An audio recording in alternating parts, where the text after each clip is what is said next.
help you out. But if you're wondering about, hey, what do they do this? What's that all about? What am I seeing here? And you don't know who to ask, send me an email and I'll find you an answer. I'll tell you one that I think is pretty interesting that I get fairly regularly.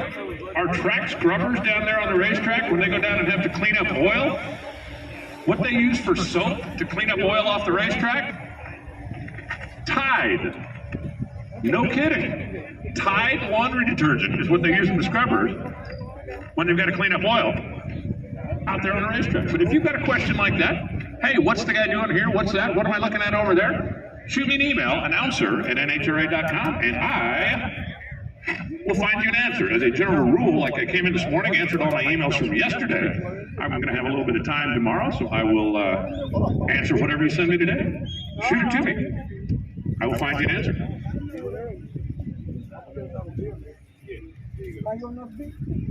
I'm looking at the DJ stand and I don't see Jason, and that as a general rule means that he found a fan that he wants to try to hook up. Am I right? Or did you find, or did Joe send you to go talk to a lieutenant? No, he did not. He was trying to do KP duty out there, but I'm over here. I've got stuff to give away. All right? I've got this nice lady. What's your name, nice lady? Lisa, where are you from? Amelia? Okay, Amelia, Virginia. All right. Lisa, you ready? We're gonna play a game. We're gonna play a game up on the Sunoco Vision. It's our Toyota Gazoo. Name that driver. All you gotta do is look at this picture and name a driver. All right? Super easy. Oh, she's new to drag racing? Lisa, we'll let this guy help you out. You're NASCAR. Hey, we're at drag racing. Don't get touting NASCAR right here. Here we go. All right, let's load up the picture. Here we go. Let's show Lisa this driver. Oh, Lisa, I'm going to show you a baby picture. Sorry. Make it a little more difficult.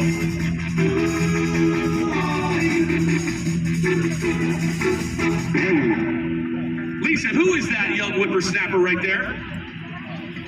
Can we give her a little multiple choice, possibly? Is it Antron? Is it J.R. Todd? Or is it Don Prudhomme? Did you say number one? Why do you say that?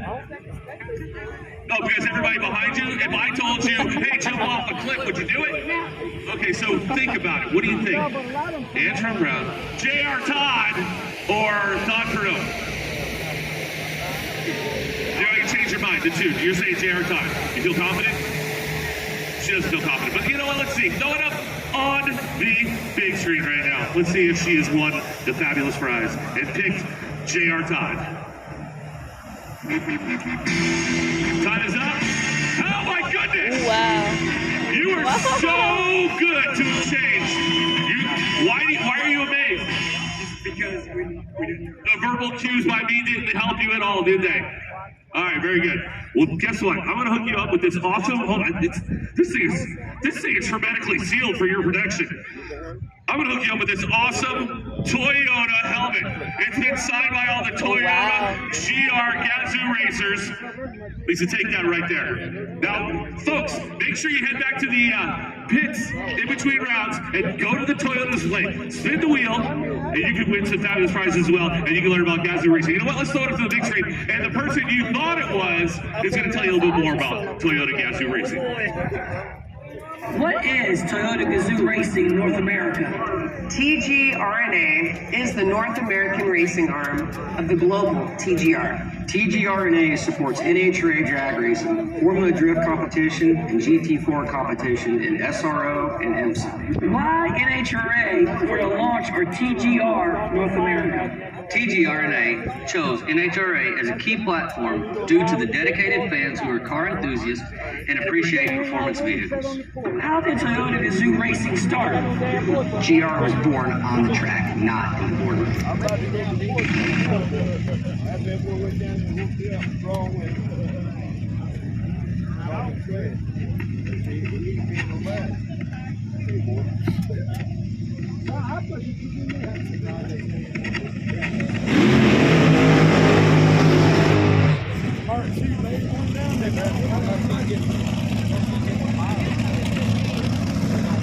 Here comes Brittany. We had 15 cars that entered this weekend.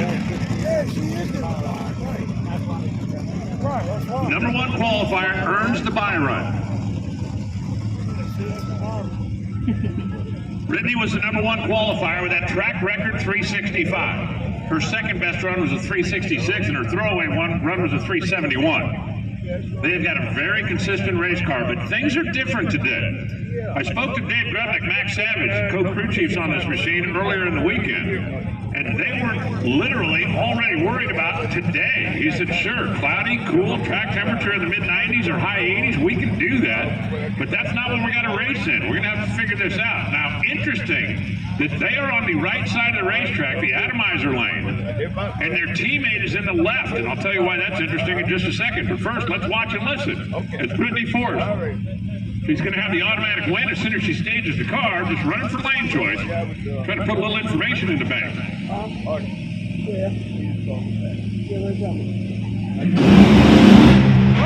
that thing just took the tire off and to the step.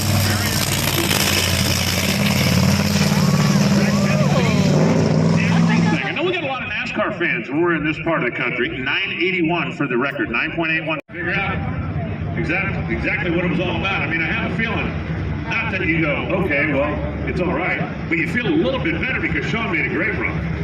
The car in the other lane had smoked its way to a 7-second last time. That just really makes you sick. But it's funny car time. Blake Alexander, Jim Campbell. Going to fire off the first pair here. Alexander driving that Jim Head. Contractors and engineers, Pronto, Auto Service Center's car. Here on the left side. And Jim Campbell driving for Big Jim Dunn, the Pinto Logistics. Over there on the right side, that's Blaze, Probes, a number of other rotating sponsors for the living legend, Jim Dunn, as he walks away to the left side of his driver, Jim Campbell. They signal Blake Alexander. Funny car, first round, first pair, time to hit the gas.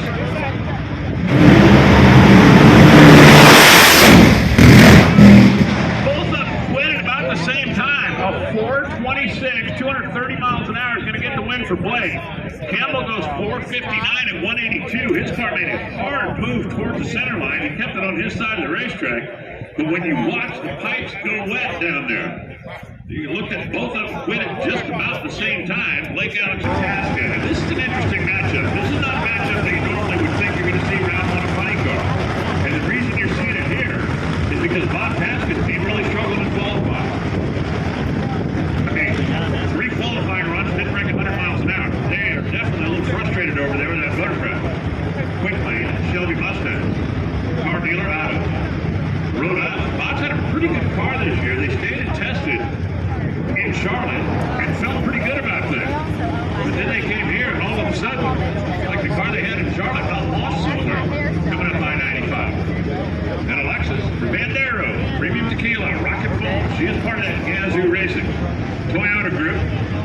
Working with Del Worsham, Nicky Bonifant. They qualified in the number 3 position. 3.89 seconds then for a split second. I mean a split second was the track record. But just for a split second.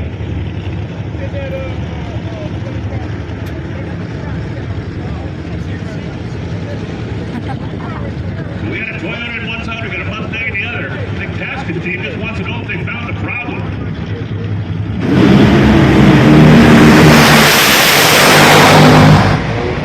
Taskin's team found the problem. That's the good news. Lexus goes red. Who saw that coming? 3.948, 331 miles an hour for Bob Tasca, and that's going to get the win. Lexus goes 3.96 at 329 miles an hour, but she was red by 0.26. And Team Tasca looks like they have found what has topped the old 15 cars injured in funny car. Number 1 qualifier is going to get the solo run, and the folks at Smithfield, brand new to NHRA, of course involved with Tony and the Stewart Haas Racing team over on the NASCAR side. Coming out here getting their first taste of nitro.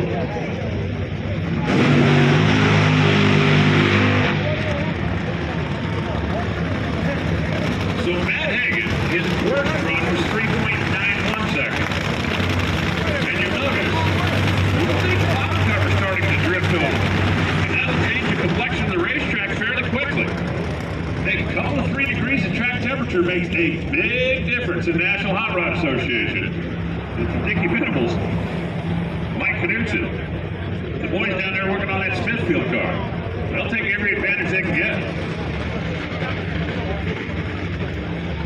Tony Stewart has gotten very involved in the NHRA and really has a passion for it. You only have to talk to him about 5 minutes to understand that. He's made some laps in a top fuel car. Started off at Frank Hawley's school. Went through a gas extra program, drove an alcohol car a little bit. Comfortable enough in Leah's car that earlier this year when they were testing, he climbed in and became, well, the test dummy, so to speak. He is certainly as passionate about NHRA as he is anything else in motorsports, and he's involved in a lot of them. So Hagen, just running for potentially lane choice, or learn a little something.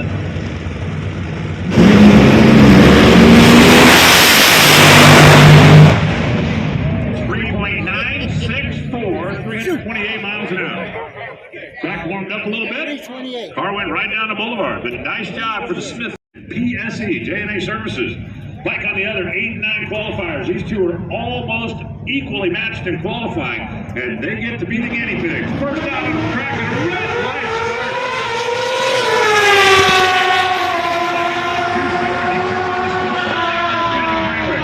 682. 196 miles an hour. Gladstone's bike didn't do what he expected it to do anyway. It goes to 706 and 193, and you can see that right in the 60 foot. A couple of high fives down there from the Vance and Hines side of the racetrack. A one-headed rat pack with him.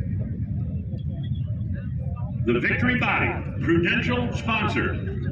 S&S powered. Big old V-twin. Mark Ingerson on the right side. Buckeye Boneyard. Sin City HD.